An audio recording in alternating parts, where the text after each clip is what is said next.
Thank you for joining us today on Living It Up, Making Life Juicy, and oh my goodness, we have a very special guest today, and her name is Jennifer Stein, and she's from MUFON. Welcome, Jennifer. Thank you for having me, Ingrid. Oh goodness, my pleasure. I've been so excited about this show for months. So explain to us, here. I'll hold up. This is a MUFON journal. Ooh. What is MUFON? What is MUFON? Well, MUFON is actually an acronym. It stands for the Mutual UFO Network. So the word UFO is, of course, parenthesized in the middle of the name. And it's an organization that's about 40 years old now. It was founded by a group of ex-military men who came out of the military and realized they had no place to share or talk about their experiences that were unique and unusual while they were in the military. So we kind of refer to it as an old boys club because it kind of functions a little bit like that, but that's okay. Most of these men had very high-level clearances. They were pilots. They were moving, storing, or protecting or delivering ordnances, nuclear weapons, and a lot of them had very unusual experiences with UFO craft, either flying outside their craft, monitoring them, if they were protecting underground bunkers. Sometimes the UFOs flew over, like the Minuteman missiles flew over them, took the doors off, lifted huge doors off, just set them in the ground, shot a beam into the missile, turned it on, and then melted it, made it unusable. The electronics in it were completely shut down and they were no longer useful. So when events like this happen, they are of huge national security issues, of course, but they're also extremely secret. No one talks about it because we don't know what's causing this. And so these men who came out of these types of situations needed a place to basically find out if they were unique, if they were alone, or if someone else had similar experiences. So that's just one example of UFO encounters. There are many that happen within the military. So that's how MUFON got started. It's called the Mutual UFO Network. And now it's made up of a lot of people who may just have sightings, who decide to become interested in this topic. There's not really a government-organized place to go to report these things anymore. There used to be. But the government decided they were no longer going to have a reporting center. So you can report, if any of you out there have a sighting, you guys can call into MUFON. Correct. Or they can go online these days. Oh, that's There's great. Report a UFO right on the website. Oh, on your website, right. And the website's going to come up on the screen. Right. So there's MUFON National Organization, and what I do here in the Radnor area is I am a local state section director for MUFON. So I host regular meetings at the Tredyffrin Library. I do them once a month. They're free, they're open to the public. Anybody can come and learn about the topic, meet some of the speakers we have. Sometimes we show films if it's in the middle of the winter and we're afraid of possible snow cancellations. But we were on our 12th year now. We get about 50, 60 people on a regular basis that show up. And it's not just the UFO topic that we cover here at Mainline MUFON. There's many things that we talk about. Such as? We talk about health and wellness issues, psychic phenomenon issues, crop circles, ancient archaeology, the ancient astronaut theories that are quite prevalent these days. We have many people who lecture, who've written books, who've traveled to various places, and they come and present.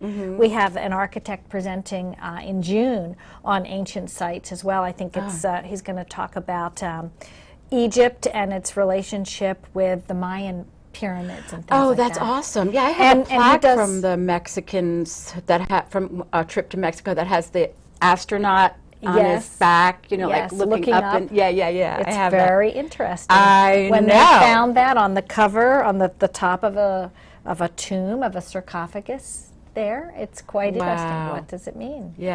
I think there's lots of things we need to think about. And a lot of times when these pieces of information don't fit into our normal frame of reference, it's not something we're educated about in, say, our proper education through the school system and things like that. And it's less likely you're going to run into a university course on this topic. There are a few, but not very many.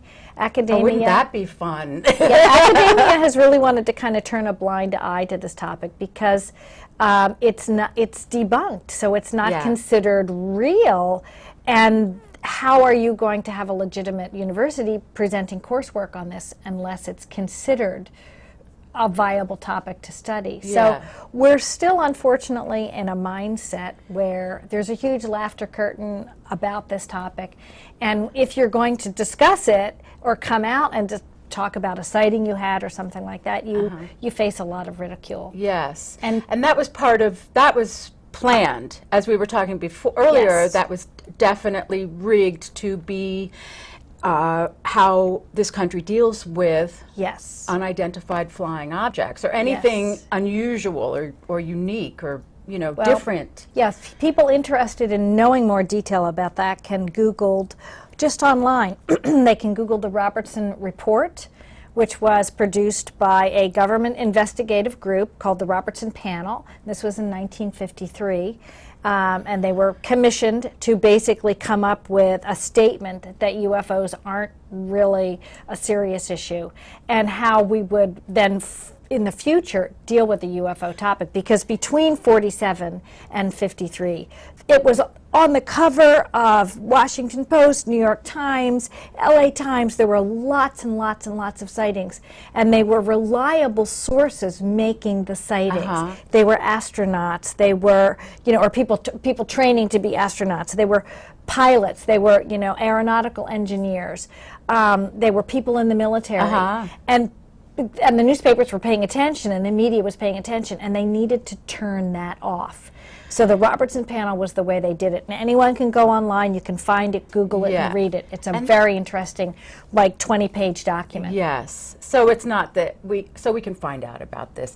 Tell us about, first, I want to hear about the local sightings. The local MUFON sightings. Well, we get reports every day to MUFON all over the country. There are probably about, on average, 50 or 60 alone in Pennsylvania on an average basis. Now that goes up in the summer, and then it goes down in the winter. And you made it interesting because people aren't out. People aren't outside. I mean, some people are outside. Yeah. Usually the people who are making reportings are people going out to walk their dog, or they're going out to smoke a cigarette. They're on a night shift. They're working in a hospital. They're a taxi driver, or a truck driver, and they're on the road at night, and they have a good view of the vista of the sky. They're the ones seeing things because they're out, and they're out in late evening when it's more likely to see these things. I mean, there's more activity that seems to happen at night.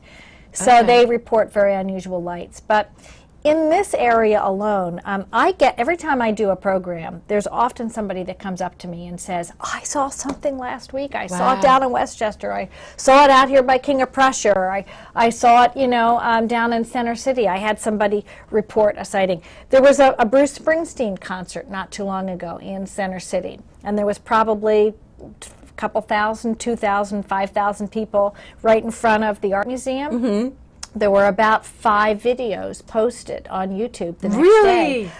So you can find UFOs flying right over Willie Penn's head. Oh my There were very unusual lights. But because 5 different people posted their videos, you can see the triangulation of them, and you can tell these people shot it from their cell phones or their cameras in various places around that mall area, that green grassy, road area in front of the Art Museum. So there are sightings happening all over the place. Wow.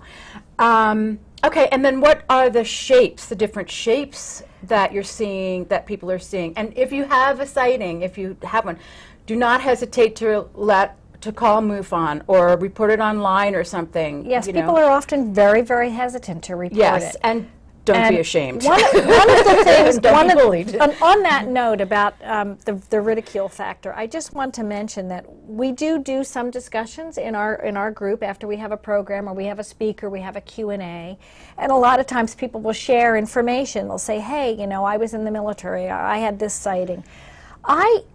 Generally, I don't do it every meeting, but often I say to the group, this is a sacred space here. What you share should be held in confidence unless you're willing to be more open or public about it. So if one of you runs into someone else that you've met here in a public setting, a library or a grocery store or a conference or, you know, a concert or something, Yes. I wouldn't necessarily jump into the topics of the things we discuss here before you have that other person's permission. It's just common courtesy. It's being an Right. adult. Let's be adult about this. Yes. So I try to create that integrity level. That's beautiful. Because I think it's important.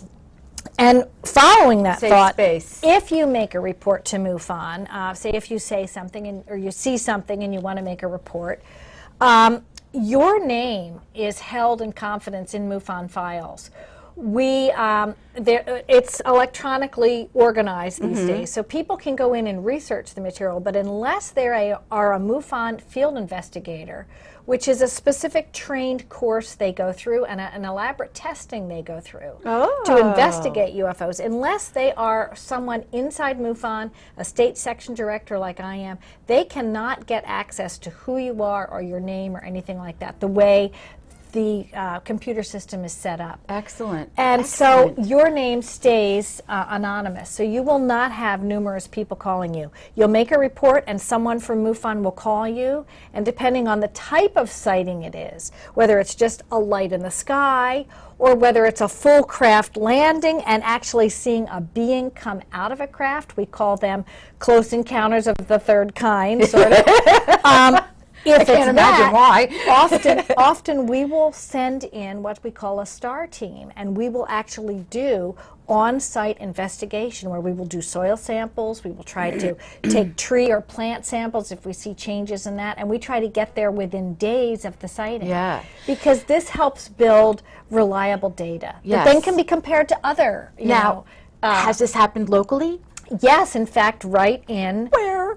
Bucks County a few years ago. In fact, if anyone goes to Mainline MUFON and they go to my main website, on the right-hand side, they can click on a program which was UFOs over Earth, and it was a MUFON program. It was aired a few years ago, but it's still online, and it shows in depth this investigation that a STAR team did at a woman's house in Bucks County. She observed this light, which was just like a very unusual orb. It didn't look like a craft. She didn't see windows. It didn't look like a disc or a cylinder, but she saw this very unusual light, and then it seemed to descend very near to a tree outside her property. So her sighting was within 300 or 400 feet of her home, where she was standing in her living room looking at it. And then all of a sudden, what looked like little tiny sparkles seemed to come out from the tree, descend onto the tree, and then about a few minutes later, Wow. it's very unusual, all these little sparkles seemed to go back up into this light. Oh, wow. And then the light took off. Well, we did analysis on that tree, and it had cell changes in the crop, in the leaves of the tree. There were also some changes on the ground and the soil and things like that. Wow. So what we try to look for is comparing one sighting to another, looking at trace evidence of, say, absorption of electromagnetic energy, or quick aging, rapid aging, which is what took place. We in don't these, want that. Well, in the tree, this is what happened with the tree. Oh, no. It was almost as if it was fall and it was spring. And the tree, the leaves changed on the tree, and a lot of the leaves fell off, and it kind of went into a dormant stage prior to it from what it should have been doing naturally. So it's very important to have some documentation. I mean, at some point, we may have open disclosure on the topic of UFOs. We don't now. But at some point we may. And at the point when that happens, organizations like MUFON and databases that they have been doing is going to be extremely valuable to the majority of the scientific community. No kidding. That's why when they want to finally start to pay attention to this topic. Now, I am convinced that there are divisions and departments within our federal government that are studying this. Oh, I'm sure. And it's, maybe you'd call it clandestine, or maybe you'd call it, ultra top secret. Or the X-Files, right? Certainly, it's of national security issues. Right. And we are very closed within the United States about that. Other countries are much more open. Now, that was my next question. You were telling me, you were relaying an interesting story about the Russians and where the comet was coming down. Yes, this was very interesting. This was only and you can see these last year on YouTube. Yes, there were a number of videos that were posted on YouTube that really got our attention. Not only was a video posted, but there were numerous eyewitnesses on the ground. Of course, when you have a huge event like this happening in the sky, this comet close to the ground, billowing through the sky. Many people have seen some of the news footage from it, and cracking windows, setting off car alarms, all sorts of things, and house alarms. Well, people, as it was nearing a potential impact site, a lot of people were running outside because first they heard the sound, and people grabbed their cameras and started to shoot this thing. And that while they were shooting it, they also saw what looked like a cylinder-type craft, or possibly a disc-type craft, fly up behind this comet as it was moving, or I should say meteorite. And then it got stationary with it, tracked it at the same speed, shot something into the meteor, and then the meteor exploded and burst apart into multiple small little pieces, so that its impact was much less damaging. Because if it had hit in the size that it was, it would have been like a small atomic bomb going off in a city, and it really could have killed a number of people, quite a large number of people. Now, this is very interesting. Was that a UFO? Was that some type of military craft? Governments didn't want to report on it, and a lot of people just ignored it, but there were more than 4 or 5 videos of this event filmed. Love it. And different people took them at different places, and we could triangulate and say, yes, if they were in this location, now with Google Earth, Google Maps, you can see where people were, where the comet trajectory was, we knew. So we could see, yes, this film was taken from this side, this film was taken from this side, this film was taken from that side. So we could get a triangulation to sort of verify that it wasn't one person who maybe had access to Photoshop and was a filmmaker and could create this. Because even if they could create something unusual, we know the comet broke apart. I mean, they couldn't fake that with CGI on their computers, right? So it's an extremely important story. And stuff like this just gets buried under. But and that's a shame. That even was suppressed within Russia, but thanks to the internet, there's a lot of things that just get out there. And you have to, at some point, sift through stuff. You can't trust everything you read on, of course, the internet.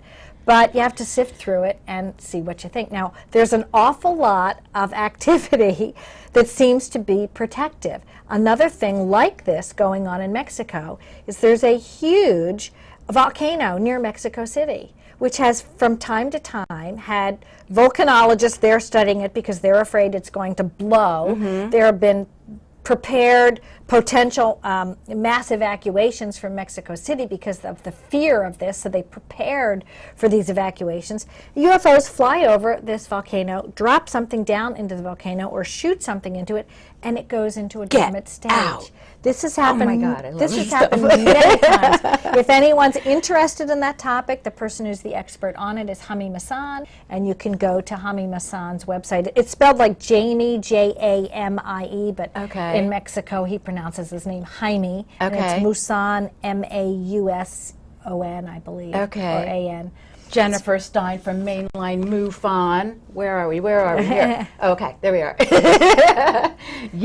Oh, okay, now let's get to this. Yes. And then I want to hear your story. If we have time. I will have time. It's just one little thing I brought. It's an old document from the 1960s, from 1968. Here, let's but put this it's there was a House committee study in Washington with Congress on the UFO topic.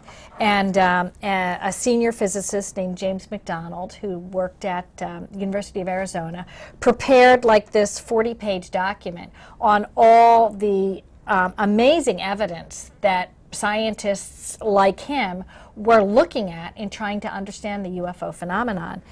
And he was head of what's called the Institute of Atmospheric Physics for the government as well at that time. And unfortunately, right around this time, there was the protocol of the Robertson panel still in effect, and people were trying to debunk this issue. And even though he was a senior physicist and was very involved at the University of Arizona, also in Arizona we had and have large telescopes there where we can really observe the night sky in a way where you can't necessarily in other parts of the country. He was ridiculed terribly as well by a very professional debunker named Philip Klass. Philip died about 2003, so we don't hear from him anymore. But he was like a zealot in attacking people who were senior scientists who were saying, we need to study this topic. Yeah. And so unfortunately, he was like a witch hunter. Sort of. You could say that, yes. And he seemed to have access to things like Larry King Live. He would be the main debunker that would show up. And they would, even though he wasn't addressing the facts, he was more interrogating or attacking the individual who was presenting the information, because the facts stood on their own and really couldn't be attacked. Right. So he'd bring up stuff of their personal life or something to make them look like they were an unreliable person. Oh, that's cruel. And unfortunately, Vicious. James was having some personal problems, and he eventually committed suicide. And it was probably because of this ongoing attack that he got from people like Philip Klass. And you're saying people who have come out with these kinds of stories and research and have been murdered. Yes, there have been a number of people murdered on this around this topic. Let's keep you safe, Jennifer. Okay, yes, well, I'm not presenting, I'm not a senior scientist. I don't have huge credibility in the public eye. I've become educated on the topic over the years. Yes. But, I don't really think I am a threat to anyone. So. No. Well, so now is the big question. How did you get into this topic? Mm-hmm.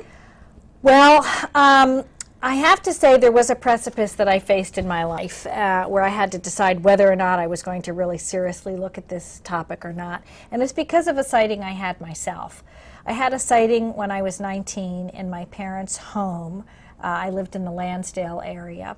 And it was a very unusual sighting very early in the morning of a large, very large rectangular white light that I awoke and basically saw outside my bedroom window. I was less than 200-300 feet from it. A rectangular light. A rectangular white undulating light. Okay. It was about 90 feet long and about 5 feet high. Now this did not make sense to me.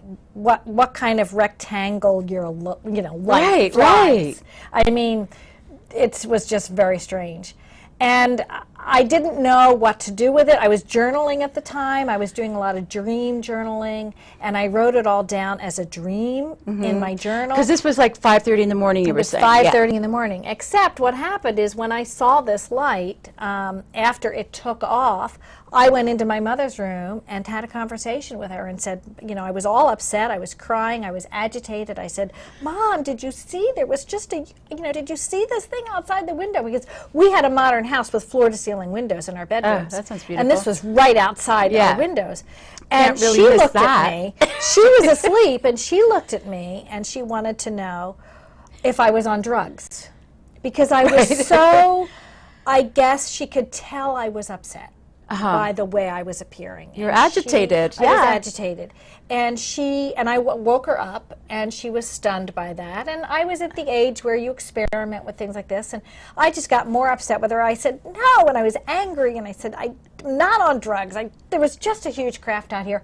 So I went to the bathroom and I went back in my room, and that's when I realized I probably had some missing time, because I woke up at 5:30 and it was not light outside. It was like dawn. It was kind of what I call the black and white time. Things weren't in color yet when you looked outside. And when I went back in my room to grab my journal and write down this as a dream, because that's all I could make of it was a dream, I realized I had missing time.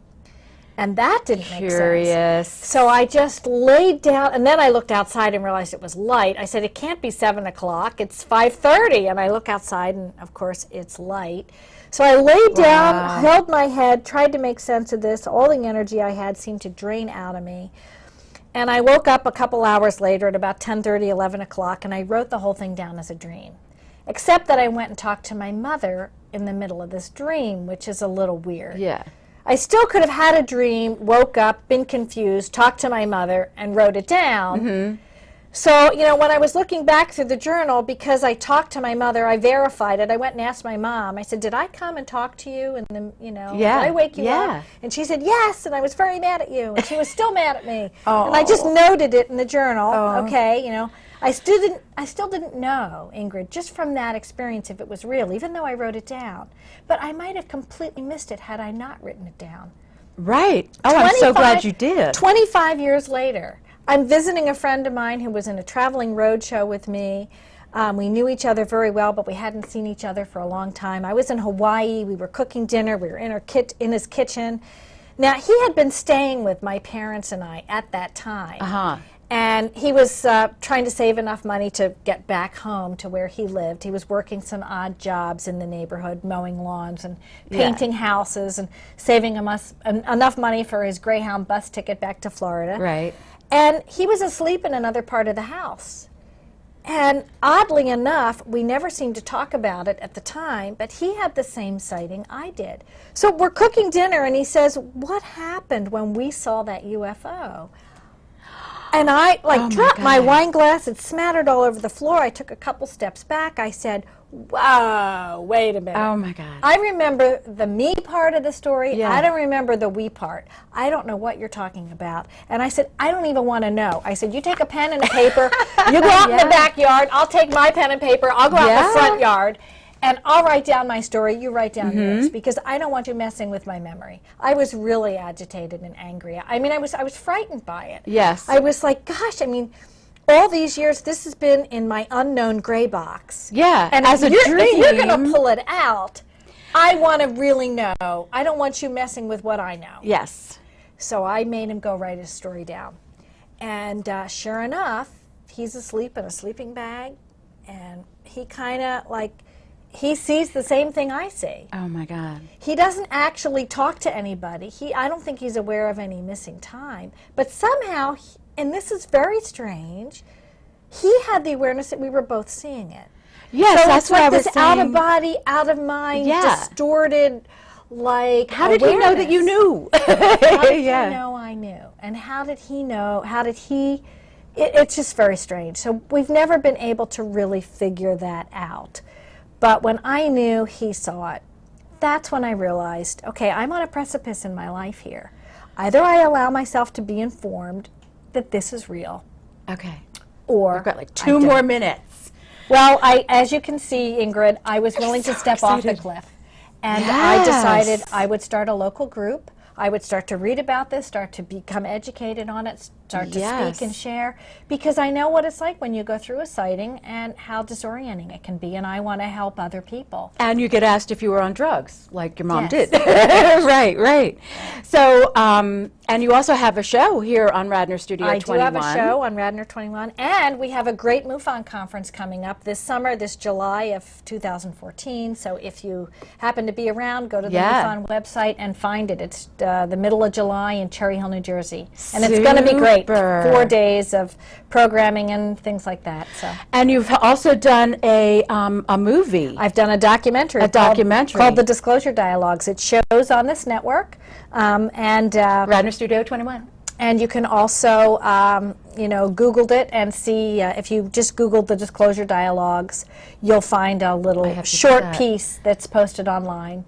Or you can find it on my website, Mainline MUFON. Okay, great. Jennifer Stein, thank you so much for joining us. You're so welcome. I'm living it up, making life juicy. Ooh, is this juicy or what? Thank you, Ingrid. Yeah, my pleasure. Join MUFON, and they meet in the library at Two the... different library. Right, yes. So, thanks for joining us, everyone. Oh my goodness, so exciting.